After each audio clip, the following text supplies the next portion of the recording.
L'ús de l'energia nuclear té només 66 anys de vida, des que en Hiroshima va insultar la bomba als americans el 1945.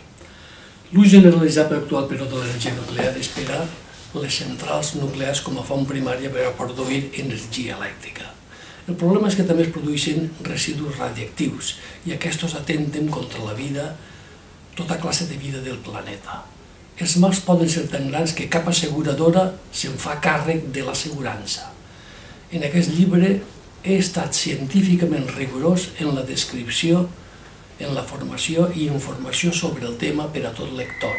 Per això he decidit que jo he de ser un fort partidari de l'abolició de l'energia nuclear com a el seu ús en les centrals nuclears.